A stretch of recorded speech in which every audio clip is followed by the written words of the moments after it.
on this extravaganza here. Or All right. Douai. Douai.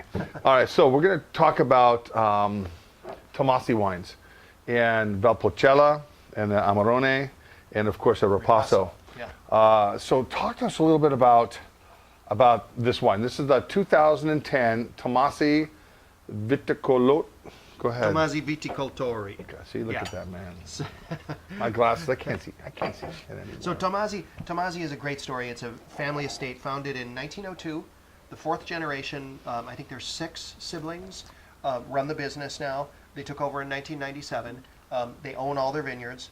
This Valpolicella is from a single vineyard right in the heart of the kind of northwest of Verona, Valpolicella Classico region. So this is the best part of Valpolicella. And Tomasi style is very traditional. Restrained, elegant, balanced wines with indigenous grapes only. So that's Corvina, Corvinone, Ozzoletta, and Molinara. And they use no new oak at all, and it's all oak from Hungary and Romania. This is old school. Yeah, it's old school, but it's not dirty. No. It's old school all in the good ways. I mean, Exactly. you use oak trees that were close to you, not France, Right. not American oak. I mean, this And is they're just 1,000-liter casks, so there's less big. contact. Yeah. And also Slavonian oak, which is it's called, doesn't really impart a whole lot of flavor to wines like French oak would or American oak. Just great value, approachable, tasty Valpolicella. How old are these vineyards? Do you know, or do you think, or? There's definitely a mix of vine ages here. Raphael is a little bit younger, if I'm not mistaken, but there are vines up to 35, 40 years old in here, which in American standards would qualify as ancient old vines. but Yeah. in Europe that's not necessarily so old. The Ripasso has the grapes that go into the Valpolicella Ripasso and the Amarone are a little bit older. They're up on the hillside. This is good acidity. Yeah. Everything you want in an Italian wine. Food friendly. Yeah. It's got that nice, it's just beautiful. The fruit, the cherry, the plum, it's really well integrated. Soft tannins. And it is such obscure grape varietals. Yeah, right. And that's what's cool about Italian grape wine. varietals, but Valpolicella is such a known name Sure. in the world of wine around the world. But it is. But most people that buy their wines at Costco and buy Yeah. their wines at Trader Joe's. No disrespect, but they're making a lot more. And Valpolicella, all the Tomasi wines are from the Classico region, which is northwest of Verona. The northeastern area is just straight Valpolicella, is much bigger, and there's a lot more industrial production out of that Sure. part of Valpolicella. So this is Classico only. And this is classic too. I mean, the label's classic. Yeah. It's a great wine. That's $16, $17. Yeah. So they're affordable as Yeah. well, which is always good. All right, let's get on to some of my faves, man. I love Ripassos and then Amarones. The amount of work that takes to go into making them, and just the structure of them are just completely different. Yeah. Look at that cool label too. That right? is a cool label. That is kind of well known out there. The blue label. People ask for the blue label. The blue label. Yeah. Well, So yeah, Ripasso is a fascinating process, and I almost have to explain Amarone at the same time. But it's basically similar juice to the first Valpolicella we tried, although from different, better vineyard sources. That wine goes through its initial alcoholic fermentation in October or whatever, and then it sits and rests in tank. In the meantime, the Amarone wine, the grapes are harvested. They're air dried for 4 months. And at the end of 4 months, they've shriveled up, lost some weight, gained concentration. Those grapes for the Amarone are crushed, fermented, and racked off of the tank. In the tank, there are left these, skins and stems and yeast cells. The Valpolicella Ripasso here is then put into those tanks, and a secondary alcoholic fermentation starts, which adds another layer of complexity and slightly more alcohol. And that's the Ripasso process. So it's a unique process. good acidity. I mean, this is lip smacking. Yeah. This is, again, 2010 vintage.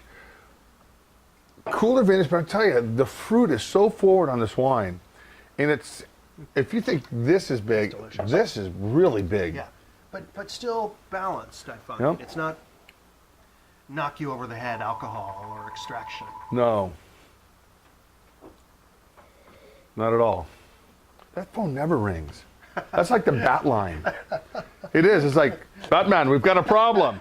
Bat signal's up right now. What a trip. Busy. Yeah, it's like I'm busy. Right.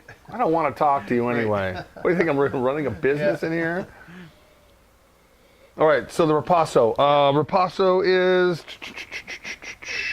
Ripasso's about 25 bucks. Yeah. Right around $25 a bottle. I tell you guys, you know, you guys are used to spending $16, $17 for a bottle of wine. Now and then, this is a nice treat. And it's nice to get to know your local wine merchant too. You know, go in, start chumming it up with them, and talk to them about different kind of wines. Absolutely. Yeah. I could sit here and drink with you most of the day, but I got a wine class to teach tonight. All right, so let's go into the last wines. Now, these are wines that are awesome, Yeah, Amarone is a unique wine. and they're not cheap. No, it's not cheap. It's a very expensive process. But the word originates from amaro, bitter, because these wines were, these grapes were left to dry and concentrate, and it creates. While there is a slight bitterness to them, there is a little bit of there's a lot of richness and a little touch of sweetness. I get dark from the chocolate air off drying that. and concentration of the sugars over 4 months after harvest. And this is a wine that really needs to be enjoyed with food and friends and people. And it's, they call it the wine of kings, right? And the king of wines. These are great. No, cheers, man. Cheers. No, this is a great wine. Yeah. About 35, 40 bucks a bottle, between 35, about 36, $37 a bottle. That's for a half bottle.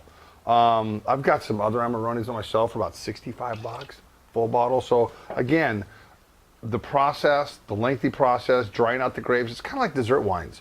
Most of the great ones are made in half bottles, especially German Rieslings, because you concentrate that juice so much, it takes so many grapes to press just to make a bottle of wine. Right. At that point. Right. And there's so they're much. already the best grapes with the lowest yields to start with. So, yeah. God, just if you guys could just smell, I wish the smell-o-vision. It's like one of these days maybe they'll have an We'll be able app. to do that, right? We'll have an app, for that. Here, smell this. It smells like a Valpolicella, an Amarone. Yeah. But just really nice wines. I don't know how often you come up to Portland, but you're always welcome to come back. Thank you. Your portfolio apparently is much bigger than this. It is. So next time you come up, you know what? You ride around with Wes and Okay. have blue as a road dog, literally in the car, and just come on by. But thank you very much, man. Appreciate your time. Absolutely, yeah. Guys, check out some of these wines. They are available on my wine shop, online wine shop. And if you're ever in San Francisco, hunt this guy down. He'll teach you a thing or two about wine. See you later.